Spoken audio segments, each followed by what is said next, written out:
House trading शुरू हो गई है, खरीदो फरोख्त जारी है। क्या नेशनल कॉन्फ्रेंस के लीडरान को खरीदा जाएगा? कौन खरीदेगा? क्या सरकार चल पाएगी या नहीं? जहां नेशनल कॉन्फ्रेंस की बात करें तो नाज़रीन, नेशनल कॉन्फ्रेंस आपको पता होना चाहिए ऐसी वाहिद पार्टी है जिसके लीडरान हमेशा उनके बानी लीडरान के साथ बने रहे।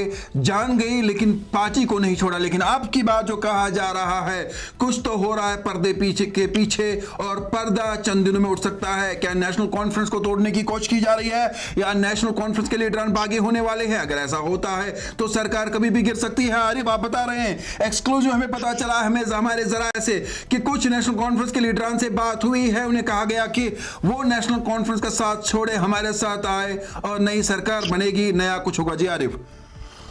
बिल्कुल तारिक, यहाँ पे अगर अफवाहों की माने जिस तरह से आज उन अफवाहों पे मोहर लगती हुई उस वक्त नजर आई जब रुहुल महदी का स्टेटमेंट सामने आ गया।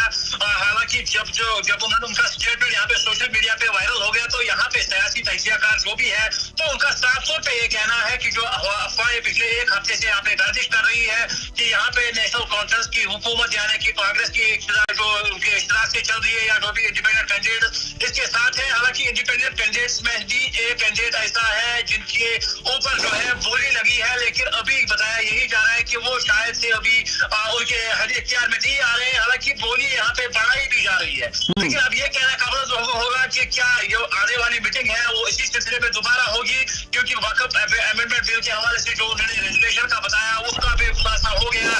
या जो यहाँ पे ट्रांसफर की बात हुई उठी, जो यहाँ पे केस अफसर की ट्रांसफर अमलाई गई है इंतजामिया की जानिब से, उस पर जिस तरह से आज एमएलए साहिबान की जानिब से बताया गया कि वो यहाँ पे जो भी हुकूमत है उसको यहाँ पे बेइज्जती करके इस तरह के इकदाम उठाए जा रहे हैं। लेकिन पर्दे के पीछे कौन सी बात चल रही है जो एक हफ्ते से जारी है, उस पे जो अफवाहें जो गर्म हो रही है, दिन ब दिन तेज होती जा रही है। अब आने वाली जो मीटिंग यहाँ पे बताई जा रही है वो किस मुद्दे पे की जाएगी ये देखने वाली बात होगी, क्योंकि यहाँ पे जिस तरह से अफवाहों की माने तो यहाँ पे साफ तौर पे हाउस ट्रेडिंग का सिलसिला शुरू हो चुका है और कोशिश ये की जा रही है कि जो हुकूमत है यानी कि उमर सरकार है उसको किस तरह से गिराया जाए। और यहाँ पे पिछले हफ्ते से ये अर्जने लगाई जा रही थी कि आने वाले कुछ दिन जो है काफी यहाँ पे चैलेंजेस बने रहेंगे नेशनल कॉन्फ्रेंस के लिए, हुकूमत के लिए। क्योंकि जिस तरह से अगर अपोजिशन की भी बात करेंगे, जिस तरह से वहीद पर्रा ने भी बात की कि यहाँ पे पहले सदर रियासत के हामी जो होते थे वो आज पटवारियों के यानी कि केस अफसर के तबादले पे इस तरह का हंगामी इजलास बुलाते हैं। तो यहाँ पे कहीं ना कहीं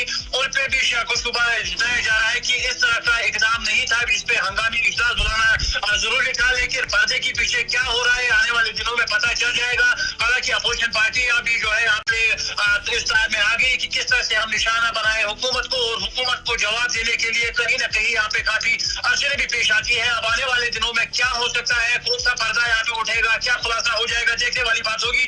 लेकिन जो यहाँ पे अफवाहें हैं, जिस तरह से रुहुल महदी का स्टेटमेंट सामने आ गया है, तो यहाँ पे एलसी खेमे में भी सब कुछ ठीक नहीं लगता है। साफ तौर पे यहाँ पे जाहिर हो रहा है कि जिस तरह से अगर रुहुल महदी का स्टेटमेंट सोशल मीडिया पे आना और साफ तौर पे उस पर इशारा देना कि और यहाँ पे स्ट्रक्चरल ऑर्गेनाइजेशन जो है उस पर मिसमैनेजमेंट नजर आ रही है, क्योंकि उनके अपने ही हम मनसब थे उसको बोलने की पार्लियामेंट में इजाजत नहीं थी। और उन्होंने साफ तौर पे शिकवा जाहिर किया कि मेरे जो लोग हैं जिनको मैं रिप्रेजेंट कर रहा हूँ वो काफी नाराज दिख रहे हैं। तो उनका साफ तौर पे कहना है कि जो मेरे यहाँ पे जो हामी है, जो यहाँ पे वर्कर्स है नेशनल कॉन्फ्रेंस के यानी कि रुहुल महदी के, वो काफी यहाँ पे नाराज नजर आ रहे हैं क्योंकि उन्होंने इस मुद्दे पे बात क्यों नहीं की। और उन्होंने साफ तौर पे इल्जाम यहाँ पे मियां अल्ताफ पे लगाया। तो सीधी सी बात है कि नेशनल कॉन्फ्रेंस स्कीम में सब कुछ ठीक नजर नहीं आ रहा है, लेकिन अभी तक पूरी तरह से यहाँ पे खुलासा नहीं हो पाया।